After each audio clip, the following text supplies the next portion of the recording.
Hello digital world, welcome back once again to another episode of Spliced In Later. I hope you all are well, I hope you all are keeping on, and life has not beaten you down yet. Happy day.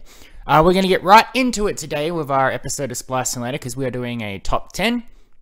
If you are regulars here on the channel, you know that I do this quite a bit. If you're not, welcome. I assume you're here because you're big James Bond fans, because we are ranking Spliced In Later's top 10 James Bond movies. Now, this one will be different to the other top 10s that I have done.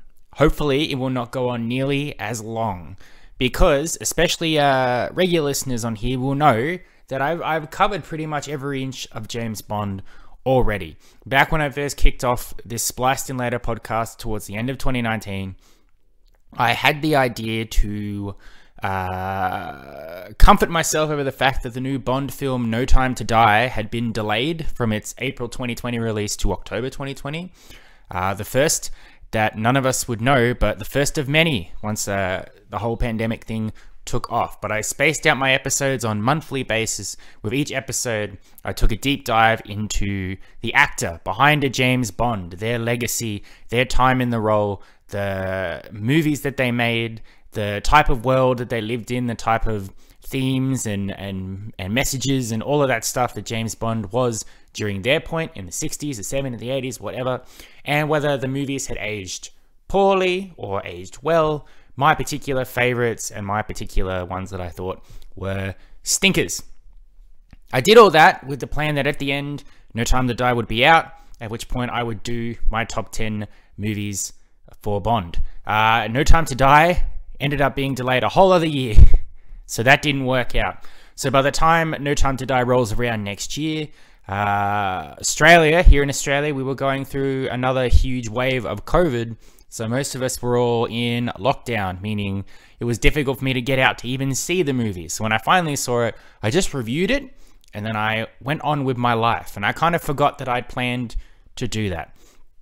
But I was trying to come up with a top 10 thing to do, because I like to break up my ones where I do the top 10 movies of a year with a specific theme or genre. So we've done top 10 Disney films, top 10 DreamWorks, top 10 DC, top 10 MCU, Tarantino films. We've done a whole bunch.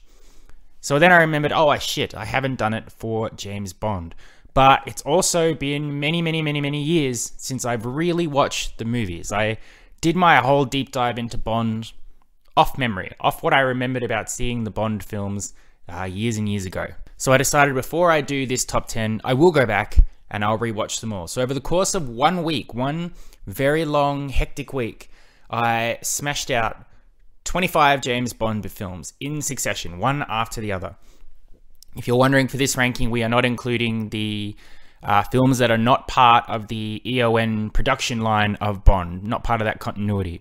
So the freelance film Never Say Never Again, starring Sean Connery, is not a part of this list. And even if it were, it would be absolute bottom. It'd be the worst of the worst, because I hate that movie.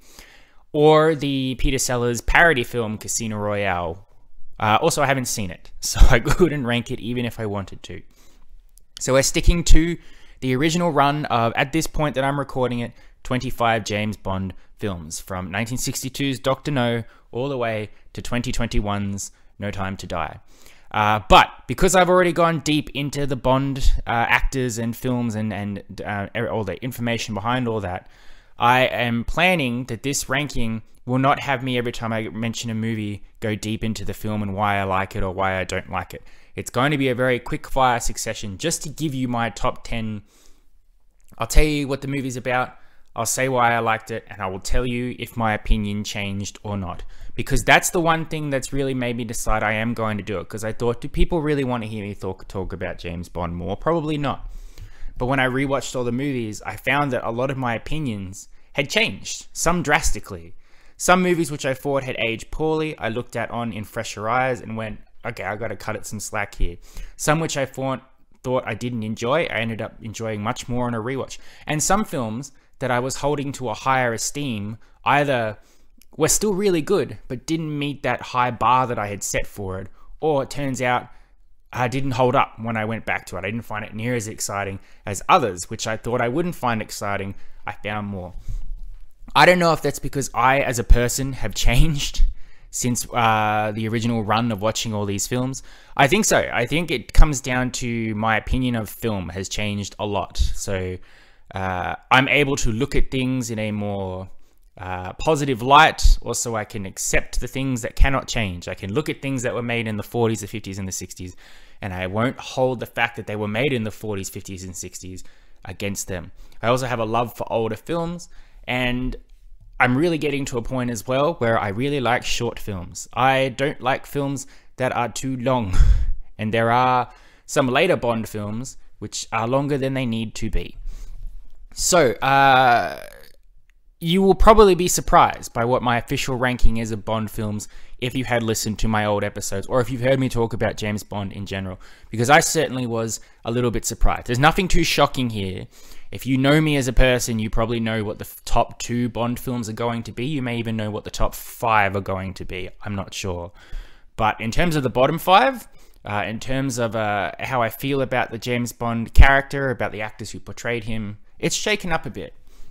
Shaken, not stirred. So we'll get right into it, but it'll be a quick fire one. I'm hoping to keep this episode down to under half an hour, but we'll do the best that we can. All right, let's get right into it with our top 10 James Bond movies. And coming in at number 10, very surprisingly for me, is Dr. No, released in 1962, James Bond number 1, starring Sean Connery as James Bond facing off against Dr. Julius No. In this film, it's the very first Bond film, so James Bond is sent by MI6 to Jamaica for an operative has gone missing there. While he's there, he uncovers some sort of conspiracy that's going on involving a mysterious figure called Dr. No and this island fortress that he's built for himself out at Crab Key. Bond's investigation discovers that there's a terrorist organizational plot going on wherein Dr. No is planning to sabotage rocket launches for the Americans. And behind him is hints at an even bigger organization, not called at this point Spectre, but it's there funding Dr. No, who would of course become big enemies of Bond over the course of the next few films. I really enjoyed it. It was a really good start to me rewatching all the Bond films. I was a bit hesitant, as I mentioned when I talked about the Sean Connery era. My memories of it were the movies were entertaining enough, but it was hard to watch them because of Connery's, Bond's attitude to women, some of the racial stereotypes that come up here. And that is the case. There's one film in Connery's era, You Only Live Twice. I could not stand watching. If you don't know it, that's the infamous one where he is in Japan and he has to go undercover as a Japanese man. I don't recommend it to anyone, even if it is the first official appearance of Ernst Stavro Blofeld. But Dr. No to me was quaint and it was fun because this was a James Bond film before it knew it was a Bond film, if that makes sense. From the next film onwards is when it really established the tropes that James Bond became familiar for. His Aston Martin, his Walther PPK gun, the gadgets he gets from Q, the extravagant supervillains he goes up against, the glamorous women that he charms along the way, and big final action set pieces where he's fighting people on top of planes or hanging off a cliff, or all of that stuff as well. Dr. No is basically just a spy film, a spy mystery film that happens to star a character called James Bond, but it is so simple and it's intriguing. It starts off interesting enough with some guy getting assassinated by 3 men who pretend to be blind but were not. So Bond, he just goes along to see what's going on, why did that happen, and then he uncovers clue after clue, survives many assassination attempts against him, and then faces off against Dr. No. And Dr. No's face-off is interesting in that it's not particularly exciting, it's pretty brutal, and it's nothing like what we have gotten used to for Bond from that point. Dr. No himself doesn't even show up till the last 20 minutes of the film, but he has an over-imposing presence upon the whole film, so that even though you haven't seen him, you still understand that he's a nefarious threat. Sean Connery's Bond, he is intimidating, but he's also charming. He's able to make light of the situations he's in, but he also has a very specific set of loyalty towards his friends, specifically characters like Felix Leiter or poor old Quarrel in this movie. By the time I finished watching Dr. No, I was very surprised that not only had I enjoyed it, not only had it held up, the Connery stuff which I had complained about, I think, as I said, I was able to look at with a sort of a, okay, I understand. It's not as intense as I remembered it being. There are tiny little moments where you go, oh, yep, okay, that's how women were treated back then. That ain't good. But it's not something that hangs over the entire movie. It's not his complete attitude to women in general or anything like that. It was a really good start. It made me go, all right, I got 24 more Bond films. I'm excited. So I do recommend it, and I do lodge it here at number 10, surprisingly at number 10. Coming in at number 9, we have The Spy Who Loved Me, 1977, the 10th James Bond film starring Roger Moore. In this film, there is a megalomaniac called Carl Stromberg who loves the ocean, and he has a plan where he wants to wipe out the human race and rebuild his own super race under the sea. To do that, he's going to make everybody wipe each other out by stealing some submarines, thereby igniting the Cold War into a hot war between the USA, England, and Russia. As a result, obviously Britain's going to send Bond in to investigate. Russia is also going to send in its own Russian agent called Anya Amasova, who is basically just like Bond, but a Russian and also female. Wow. They start off as adversaries and then have to work together for the greater good. But what's hanging over the whole movie is that in the opening credits, Anya's lover was a Russian KGB agent who tried to kill Bond. Bond killed him. And as they're starting to fall for each other, they then realize that, oh, there's an elephant in the room, which adds for some conflict and tension. This movie also introduces the very famous henchman Jaws, played by Richard Kiel, with the ability to bite anyone and anything and cannot die no matter what happens to him. So as expected, this movie is my favorite Roger Moore film, and it held up. It didn't hold up as much as I thought it would. I thought it would be higher on the list. But what it came down to when rewatching all the Bond films and going through the Roger Moore era was, as much as I like Roger Moore, I think he's a lovely guy, and he did a lot for really establishing Bond as a famous figure in the 70s and the early 80s. But his Bond is so blah. He's not tough and intimidating like Connery or Dalton. He doesn't really have good comedic timing. He says funny things, but it's not funny in the sense that he wants it to be. He's not suave like Brosnan. He's not cheeky like Lazenby. He's just sort of, he is somebody who is playing James Bond, but isn't James Bond, if that makes sense. He doesn't become the character. And as a result, his movies often feel a little blah, a little boring, a little fake. He's got some great villains he goes up against, and there are some interesting concepts, but its execution is either dull and dreary. There are chase scenes that go on for far too long, and Roger Moore himself, despite not being great in the role, stayed in it too long. So when you get to a movie like A View to a Kill, where he's in his 60s and he's romancing Tanya Roberts, Stacey Sutton, who's in her 30s, it makes you feel icky. But of all the films, The Spy Who Loved Me is a very solid spy film, a very solid James Bond film, and it is the most interesting of the bunch. The fact that he has to team up with a Russian agent at the height of the Cold War, that they could develop feelings for each other, and then have the whole, oh wait, I killed someone you love, what does that mean? It has the usual supervillain gonna wipe out the world. Stromberg as a villain is not necessarily memorable. His plan is, though. The fact that he's feeding people to sharks and he's got a harpoon gun under his table. Jaws is more the scene stealer of the film by far. He's the one that's constantly menacing Bond and Anya through the whole film. It also introduced one of my favorite Bond characters of the franchise, General Gogol, who was sort of the M of the Russian side. He would show up for another 6 films, and he often was an ally of sorts, but only as long as it served him, and he could serve as an antagonist where it needed to be. And it leaned into that for a lot of Bond films, is whether Russia could be an ally or not. I don't have that much more to say about The Spy Who Loved Me. It's just an iconic Bond film, and it's one that's rewatchable, and it's something that has a unique storyline and setting that you can get into that isn't copy and pasted, like Moonraker was just a copy and pasted version of The Spy Who Loved Me. But It's solid stuff. Roger Moore deserves at least one entry on the top 10, so that's why it's here at number 9. Okay, we're already running too long as it is. Let's get into it. Number 8 is Goldfinger, 1963, starring Sean Connery, facing off against one of the most iconic Bond films of all time, Ulrich Goldfinger. In this film, Connery is womanizing about in Miami when a girl he's hanging out with, he discovers has been killed and spray painted gold. Following the clues, he encounters Ulrich Goldfinger, a man obsessed with gold, so much so, and his nefarious minion Oddjob, who throws his hat at people to kill them. Goldfinger's plan is pretty complex. He wants to put a nuclear bomb at Fort Knox, irradiate the gold there, thereby increasing the value of his own gold supply. This plan includes Pussy Galore's flying circus with the ridiculously named Pussy Galore, played by Honor Blackman.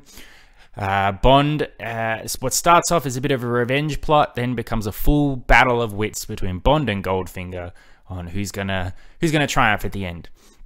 Goldfinger was always my favorite Connery film originally. However, things have shifted slightly. But the thing about Goldfinger is that it is the movie that has really set what Bond became afterwards. The reason Bond is such a franchise is the template of this film has. Bond pulled away for a brief moment away from this ongoing plan of defeating Spectre and plans within plans to just take on one nefarious bad guy with a very megalomaniac plot, with an extravagant henchman, beautiful women alongside that Bond has to turn, and a full-on struggle involving a big climactic showdown at the end where the villain will die a horrifying death and Bond will escape unscathed. It's all here. Goldfinger started it all. Despite Dr. No One from Russia with Love coming first, Goldfinger is the gold standard, there you go, of what a Bond film should have and what a Bond film would have in the coming years. Once again, Connery is great as Bond. He puts in on a little bit more emotion in this one. There's a sense of desperation to him. A lot of instances in this film, he's only alive because Goldfinger lets him. He doesn't escape a lot of these things because he's truly resilient. He's just lucky that Goldfinger is vain and greedy and all of that stuff. Gertz Frobe's Goldfinger, my memories of it, I was like, I didn't think he was all that impressive. He was just a big, grumpy, fat man.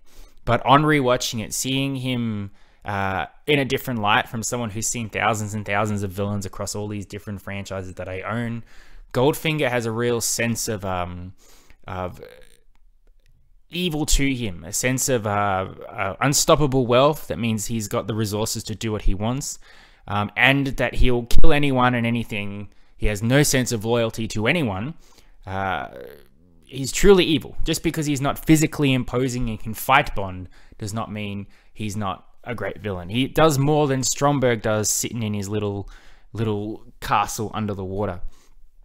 Here you get the Aston Martin, you get Q's real first go around showing off his gadgets and what Bond can use to get out of all sorts of situations. The ejector seat in the passenger side, things like that. The tracker is in his shoes. You get some real team-up work with Felix Leiter, the American CIA agent who became probably my favorite character watching all the Bond films. And it's also not too long. It is very simply, it knows what it needs to do. It's Bond versus Goldfinger. Each part of the movie is part of a piece of the puzzle that gets to the end relatively satisfyingly. By this point, when I got to Goldfinger, I was so amazed at how much I was enjoying the Sean Connery films, but this was as high as it was going to go. From that point onwards, they started dipping in terms of either being too long and tedious, like Thunderball, or being racially insensitive, like You Only Live Twice, or Connery just not really wanting to do it anymore, like Diamonds Are Forever. But Goldfinger, there's a reason why it's in every 1001 movies you should watch before you die book. It makes sense why it tops the charts for people's favorite Bond films, why Goldfinger always seems to be at the top of the best villains Bond has faced off against, and I'm very happy to have it here at number 8. And then coming in at number 7, another Connery film, From Russia with Love, 1963 or 4, whatever, I don't care, I'm probably getting the dates wrong. Sean Connery again. No real super villain bad guy for him to face apart from the shadowy sinister Spectre organization. if you had to pick a villain he goes up against, it's either Lotte Lenya's Rosa Klebb, who is the handler for the assassin Red Grant, played by Robert Shaw, who's this ultimate behemoth of a man who's coming after Bond. Bond is sent by MI6 to pick up a Russian girl called Tatiana. She has a codebreaker thing on her or something. She seems to have defected from Russia, but she's under the impression that she's going undercover for Russia. What is actually happening is Spectre is influencing all parties so that they can get this code-breaking device that Tatiana's got, and as a result, also kill Bond in the process, because they're very angry with him because of what happened with the whole Dr. No thing. From Russia with Love is Dr. No on steroids, essentially. What I liked about Dr. No being this quaint little spy thriller, From Russia with Love upped it. By that point, you were aware of Connery's Bond as a character, who he was, what his goals were, all of that, so you didn't have to waste any sort of time with that. But you were intrigued by what this Spectre thing was that Dr. No had hinted at in the first film. So in this one, it really jumps in. It shows the iconic Blofeld sitting in a chair, but you can't see his face, and he's petting his Persian cat. The operatives calling themselves number 3, number 5, number 2, and the super secret assassin school that Red Grant is bred from to go after Bond. And then you have From Russia with Love being one of those movies where you can have it on in the background and not pay that much attention. But if you're watching it for the first time, you do need to have your attention fixed to it, because there are lots of schemes and plans within plans, and people are double-crossing each other, or people are one-upping each other. I remember the reason why I didn't enjoy it that much when I first watched it is because I had absolutely no idea what was going on. I missed a lot of the implications of why Bond was getting involved. In fact, when I went to rewatch it, I went, wait a minute, that's right, Russia, for a movie called From Russia with Love, Russia is hardly in this. They're everywhere else. But it's exciting, it's interesting seeing Bond, whether he knows what's going on or not, the relationship that he has with Tatiana, his buddy cop thing he's got going on with another MI6 operative called Kerem Bey, played by Pedro Armendáriz, who very sadly I learnt had been very sick when he made this film, and 2 days or so after filming his final scene, he went away and killed himself. So knowing that, it puts a whole different prospect on seeing him portray Kerem Bey and what his motivations and goals are in that. There's a lot, the cinematography here is great, there's lots of vibrant colors, and there's some real claustrophobic struggles for survival, whether it's Rosa Klebb coming after Bond with a poison-tipped shoe, or the infamous Bond versus Grant showdown on the Orient Express, where it's just the two of them scuffling in a train cabin in close quarters, where they're literally fighting to the death, and it's an impressive scene for sure. From Russia with Love, along with Dr. No and Goldfinger, made me go, okay, I can see why Bond became a franchise. I can see why people love Connery's Bond. And looking past the few instances where you go, ugh, okay, maybe don't pat that girl on the butt. I don't think that was okay. You do have 3 solid spy thrillers. If these were the only Bond films that ever came out, it would be a solid trilogy for sure.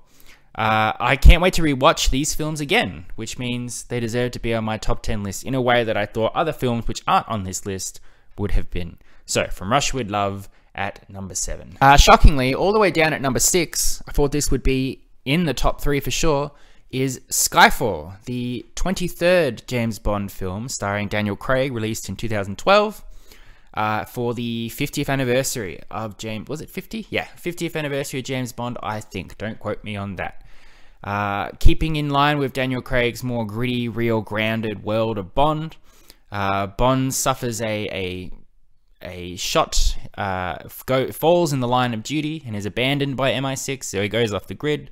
But Judi Dench's M and Miss Moneypenny and Q and Ralph Fiennes' guy, they all need Bond to come back because MI6 and M specifically is being targeted by this sadistic unknown person who turns out to be Javier Bardem's Raul Silva. Silva is a former MI6 agent, a former protege of M, who, like Bond, went down in the line of duty on a mission, was abandoned, and is now back for revenge because he feels he's been hurt. He sees Bond as a bit of a kindred spirit because M he sees as their mother, and he's determined to, much like the Joker in The Dark Knight, just burn everything to the motherfucking ground before he himself dies at some point. Don't get me wrong, Skyfall is still great, whether it's Adele's awesome song she sings at the start, to Javier Bardem's incredible performance as Silver, especially in that scene where he shows what happened when he tried to take his cyanide pill. The relationship between Bond and M, getting to see the modern day versions of Q and Miss Moneypenny. But a friend mentioned it to me before I watched it, and I had to agree, which was that Skyfall is a really good film if you're a Bond fan, because it's a nice bridging gap between what modern Bond became with Daniel Craig, but also homaging and slightly going back to the Bond of old. But it's not a movie for everybody. If you're not into James Bond, you probably won't enjoy the film that much. So when I rewatched it, because I had such a high bar for it and I expected it to be so good, I noticed it a lot more. It's like, this is a Bond film for Bond fans, which is fine. But it's also a very long movie at almost just over 2.5 hours. It takes a long time getting to its point. Javier Bardem doesn't show up until over halfway through the film as well. Otherwise, it's a lot of talking about who he is. And rewatchability. If you've already seen Skyfall, you know who he is. You know when he's coming. You know the implications of who he is. So it immediately eliminates all that mystery of the mysterious Silver and what he's got planned for Bond and M. So just because of its bit of a hard rewatch sense, something like Skyfall, you can't watch over and over again and get the same sort of reaction out of it. It did fall down a few spots on the list for me. But of the Daniel Craig films, Skyfall for a long time was the second best until quite recently. And I can understand why it made so much money for the box office. I can understand why it turned Bond into a blockbuster franchise. So when a Bond film comes out, it makes oodles and oodles of money now, like everything else. And I still really, really like it. I think it's great. It's just in terms of rewatchability and what these other films above it have to offer, it had to come in at number 6. This episode's definitely not going to be under half an hour.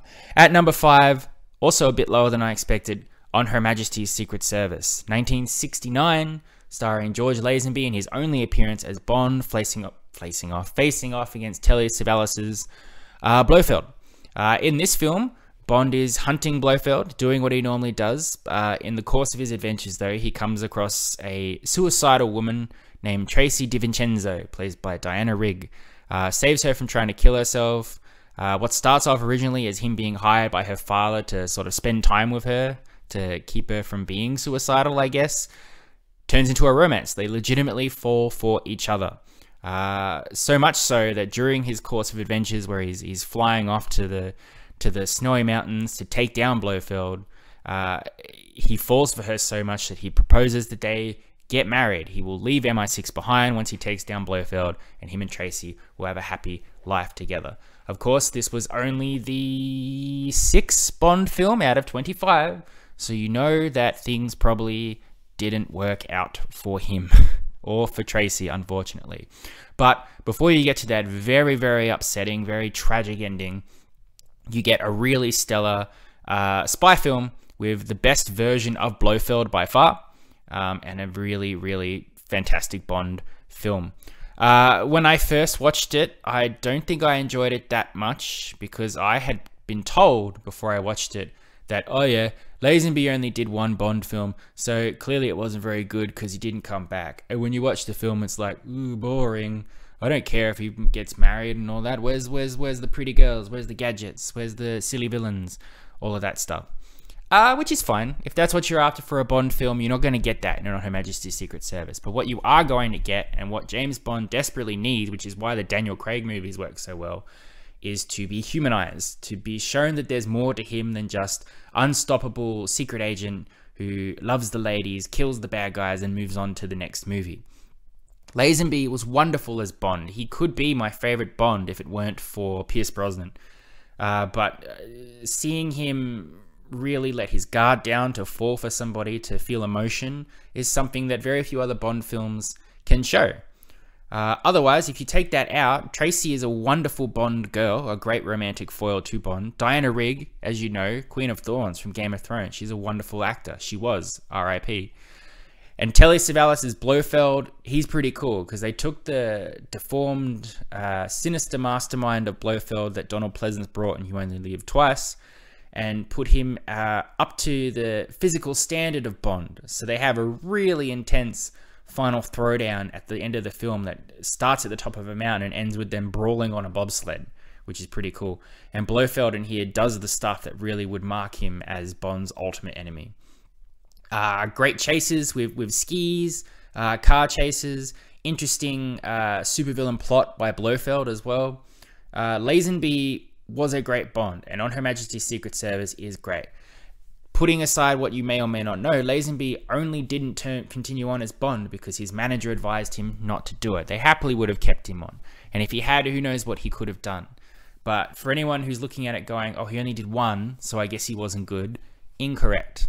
If anything, Lazenby has a perfect run as a result. Great film, great romance film, really. Number 5. Number 4, higher than I expected it to be, especially because my review, which you can find here on this podcast, was pretty so-so. No Time to Die, the recent Daniel Craig James Bond film that I counted down till the end of time with on this show, Bond 25, 2021. Daniel Craig is reeling from what he thinks is a betrayal from Lea Sedoya's Madeline Swan, who he met in Spectre and left MI6 to be with. He thinks that she has betrayed him to Christoph Waltz's Blofeld.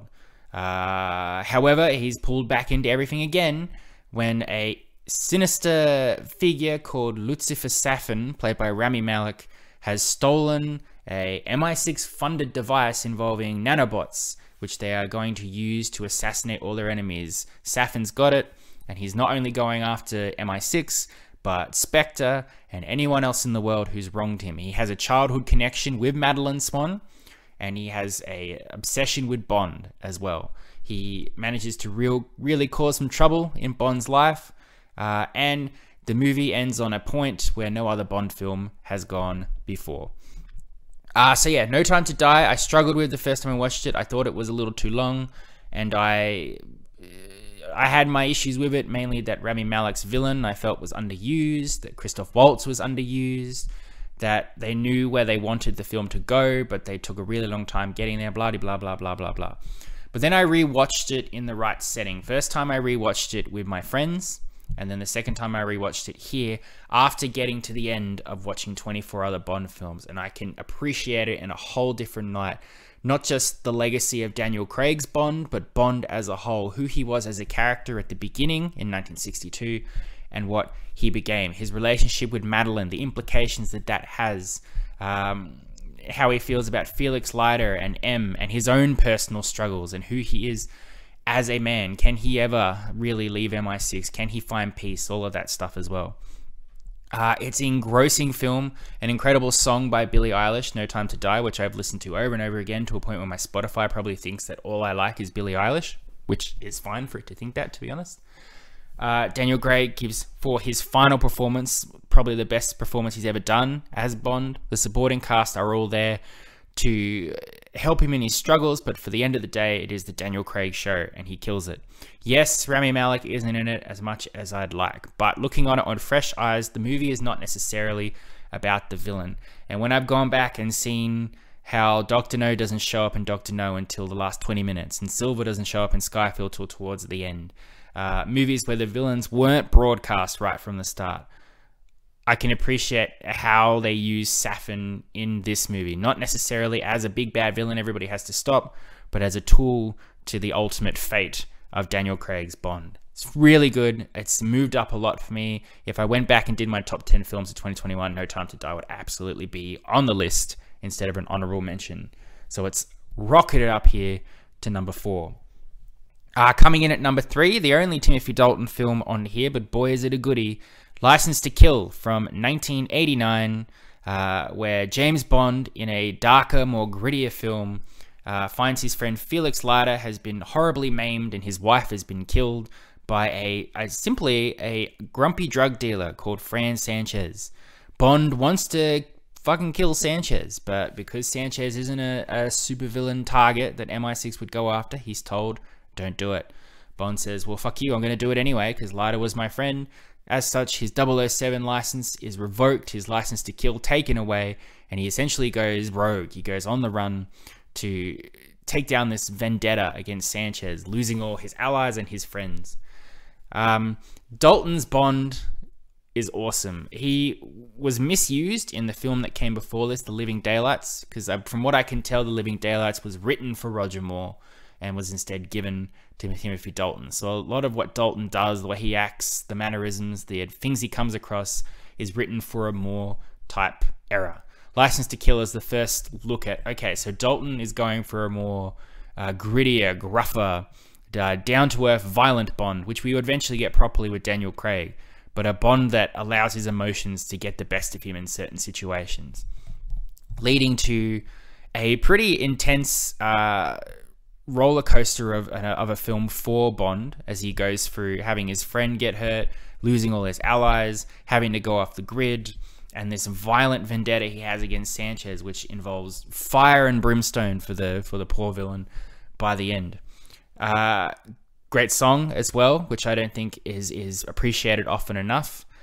This was also the Bond film that really started to go, okay, the way we've been approaching women and their relationship to Bond in the older movies, that was fine for them. We've got to update it a bit for modern times. Yes, Bonders have romantic relationships in License to Kill, but they're not at the expense of the characters. It all makes sense for how and why he ends up hooking up with the two main Bond girls of this film. Otherwise, Sanchez is a villain. He's not an over-the-top megalomaniac who's out to destroy the world. All he wants is to push his drugs, and he just can't do it because Bond won't leave him alone. He's got a nefarious way about doing it, a unique way, but Bond, of course, will dismantle that by the end of it all. I struggle because I love GoldenEye. I love Pierce Brosnan's Bond. And I get why, with the diminishing returns that the last few Bond films had done, that they decided to take a break and then cut clean with Pierce Brosnan rather than continue on with Timothy Dalton, especially because they had always wanted Pierce Brosnan to play Bond for quite some time. But I really would have liked to have seen more Timothy Dalton Bond films. I think he was just hitting the point where he was really going to show us something special with License to Kill, and unfortunately, we won't see that from here onwards. But of all the Bond films, of all the megalomania that the older ones would have before the 90s, License to Kill, still my favorite of the bunch because it's a solid action film. It shows emotion and weight and grit to Bond that we hadn't seen before. Timothy Dalton is great. Sanchez is a great villain. My boy Felix Leiter gets horribly hurt, which makes me upset. So, comes in steadily here at number 3. Then we got number 2, Casino Royale, 2006, Bond 21, Daniel Craig's first outing as James Bond. Casino Royale is something special. After the disastrous reception of Pierce Brosnan's final film, Die Another Day, with giant sun lasers and North Koreans pretending to be English bureaucrats, obviously it was time for Bond to be rethought and redone. And quite rightly, they sort of rebooted the franchise. They went back to tell Bond's origin story, and the world that Bond lived in radically changed. There was no Q, there was no Miss Moneypenny, there was no villains that were going to take out the world with nefarious means and silly ways, with silly nicknamed villains and henchmen who could throw hats or shoes or had metal teeth or whatever like that. Daniel Craig's Bond was simply a guy who had just been upped to 007 status. He was a closed-off individual who was reluctant to care for anyone or anything. He pissed off M so many times. He's sent to participate in the Casino Royale, which is being hosted by Mads Mikkelsen's villain, Le Chiffre. Le Chiffre is the money man for lots of different terrorist organizations. Earlier in the film, Bond had thwarted a plan that he had to regain a lot of money that he had lost for all these terrorists. So the Casino Royale is Le Chiffre's last-ditch effort to get all that money back before he's essentially killed by Quantum and Spectre and all those other nefarious beings behind him. So Bond travels to take him on in the game of poker, aided by Eva Green's Vesper Lind. Bond and Vesper become extremely close on this movie. They fall in love after going through several instances together. You feel like the movie's over when Bond sort of takes down Le Chiffre, but Le Chiffre sort of takes down himself. But a little epilogue to the film shows that there's more going on with Vesper as well, leading to a heartbreaking end for Bond, where he begins the full transformation to become the James Bond type of character that we would know from the older films. The one that doesn't love, is emotionless, is cruel, is closed off, but will do what needs to be done to take down the bad guys and save the world. Right off the bat, Daniel Craig killed it as Bond. He brought a level of emotion and weight to the character that has not been matched, which really carried on into his whole tenure as Bond. I really liked the more modern day style of Bond, the types of villains and plots that he has to go up against in this one. I don't understand poker. I don't know half of what's going on in the Casino Royale scenes, but the way the movie is shot and the tension and the cinematography means that I still know when something bad has happened, when somebody flips over a card, or if something good has happened. Mads Mikkelsen's Le Chiffre with his tears of blood, iconic villain, and Vesper, the woman that really rocked Bond to his core, wonderfully played by Eva Green as well. Great song by Paul Cornell, You Know My Name. I've told this to many friends of mine, but when I went to see Casino Royale, I didn't know it was a Bond film. Someone just said, let's go see a movie, and I said yes. And even by the end of the film, I sort of went, was that a Bond film? Because that was something cool. That was something special, unique. Casino Royale is the complete opposite to Skyfall. Skyfall is a movie made for Bond fans that Bond fans can enjoy, but Casino Royale is a Bond movie made for everybody. So if you'd never seen a Bond film, you could watch Casino Royale and go, hell yeah, this is awesome. Bond's cool. I like this world. I want to see more. Because that's what happened to me. I had known in the peripheral vision that Bond movies exist. I'd played the GoldenEye game on the Nintendo 64, but I didn't really care that much about Bond at all. But seeing Casino Royale launched me into going out, buying all the movies, and watching them all. So if it hadn't been for Casino Royale, I wouldn't have found my favorite Bond film of all time. Before we get to that though, here are my honorable mentions. Now, it's a bit unfair, but usually with the amount of honorable mentions that I have, it means that only a couple of movies in the Bond franchise don't get a shout out. But they very specifically don't get a shout out because they suck. They are not good. A couple movies on here aren't great, but there are bits about them I can like. Thunderball, not bad. Just a really long underwater fight scene that I'm not a particular fan of. Diamonds Are Forever. It's fun. It's just that Connery really doesn't want to be there, and it loses the thematic storytelling of how On Her Majesty's Secret Service ended to then jump into Diamonds Are Forever. Lazenby's gone, Connery's back, and apparently we're just reset. Live and Let Die, Roger Moore's first film, was okay. Yaphet Kotto is a great villain. Very culturally insensitive by today's standards. The Man with the Golden Gun, it almost made the top 10, this one. I like Christopher Lee's Scaramanga, and I like the duel to the death that him and Roger Moore have, but it just missed out. As did For Your Eyes Only, which is a better Moore film than most. I should give it more credit than that. It's more grounded. It's got serious stakes. Moore's getting a bit up there, but at least his relationship with the Bond girl Melina is pretty believable. What's going on? A View to a Kill, not a good movie.